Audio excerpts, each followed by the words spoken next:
l'Iliade, demandez-moi l'Énéide, demandez-moi la Jérusalem délivrée, et je passerai encore par là. Mais un conte, peste! Perrault est bien autre homme qu'Homère, que Virgile et que le Tasse, et le Petit Poucet, une création bien autrement originale qu'Achille, Turnus ou Renaud. Nous ne voulons point de poème épique, crièrent les enfants tout d'une voix. Nous voulons un conte. Mes chers enfants, si... Il n'y a pas de si, nous voulons un conte. Mais, mes petits amis, il n'y a pas de mais, nous voulons un conte, nous voulons un conte, nous voulons un conte, reprirent en chœur toutes les voix avec un accent qui n'admettait pas de réplique. Eh bien donc, repris-je en soupirant, va pour un conte.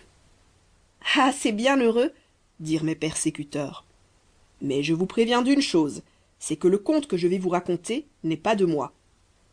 Qu'est-ce que cela nous fait pourvu qu'il nous amuse? J'avoue que je fus un peu humilié du peu d'insistance que mettait mon auditoire à avoir une œuvre originale. Et de qui est-il votre conte, monsieur? Dit une petite voix appartenant sans doute à une organisation plus curieuse que les autres. Il est d'Hoffmann, mademoiselle. Connaissez-vous Hoffmann? Non, monsieur, je ne le connais pas. Et comment s'appelle-t-il, ton conte? Demanda du ton d'un gaillard qui sent qu'il a le droit d'interroger le fils du maître de la maison. Le casse-noisette de Nuremberg, répondis-je en toute humilité. Le titre vous convient-il, mon cher Henri? Ça ne promet pas grand-chose de beau, ce titre-là. Mais n'importe, va toujours. Si tu nous ennuies, nous t'arrêterons et tu nous en diras un autre. Et ainsi de suite, je t'en préviens, jusqu'à ce que tu nous en dises un qui nous amuse. Un instant, je ne prends pas cet engagement-là. Si vous étiez de grandes personnes, à la bonne heure. Voilà pourtant nos conditions, sinon, prisonnier à perpétuité. Mon cher Henri, vous êtes un enfant charmant, élevé à ravir, et cela m'étonnera fort si vous ne devenez pas un jour un homme d'état très distingué. Déliez-moi, et je ferai tout ce que vous voudrez. Parole d'honneur? Parole d'honneur. Au même instant, je sentis les 1000 fils qui me retenaient se détendre. Chacun avait mis la main à l'œuvre de ma délivrance, et, au bout d'une demi-minute, j'étais rendu à la liberté. Or, comme il faut tenir sa parole, même quand elle est donnée à des enfants, j'invitai mes auditeurs à s'asseoir commodément, afin qu'ils pussent passer sans douleur de l'audition au sommeil, et, quand chacun eut pris sa place, je commençai ainsi.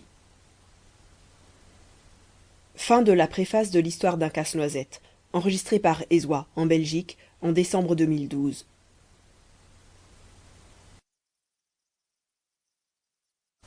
Chapitre 1er de l'histoire d'un casse-noisette d'Alexandre Dumas. Le parrain Drosselmayer. Il y avait une fois dans la ville de Nuremberg un président fort considéré qu'on appelait monsieur le président Silberhaus, ce qui veut dire maison d'argent. Ce président avait un fils et une fille. Le fils, âgé de 9 ans, s'appelait Fritz.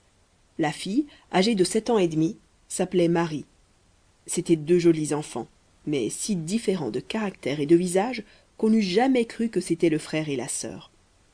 Fritz était un bon gros garçon joufflu, rodomont, espiègle, frappant du pied à la moindre contrariété, convaincu que toutes les choses de ce monde étaient créées pour servir à son amusement ou subir son caprice, et demeurant dans cette conviction jusqu'au moment où le docteur, impatienté de ses cris et de ses pleurs, ou de ses trépignements, sortait de son cabinet, et levant l'index de la main droite à la hauteur de son sourcil froncé, disait ces seules paroles. « Monsieur Fritz !» Alors Fritz se sentait pris d'une énorme envie de rentrer sous terre. Quant à sa mère, il va sans dire qu'à quelque hauteur qu'elle levât le doigt ou même la main, Fritz n'y faisait aucune attention. Sa sœur Marie, tout au contraire, était une frêle et pâle enfant, aux longs cheveux bouclés naturellement et tombant sur ses petites épaules blanches comme une gerbe d'or mobile et rayonnante sur un vase d'albâtre.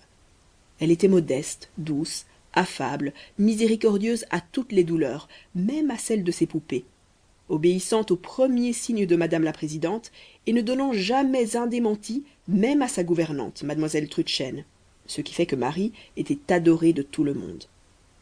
Or, le 24 décembre de l'année 1700 était arrivé. Vous n'ignorez pas, mes petits amis, que le 24 décembre est la veille de la Noël, c'est-à-dire du jour où l'enfant Jésus est né dans une crèche, entre un âne et un bœuf.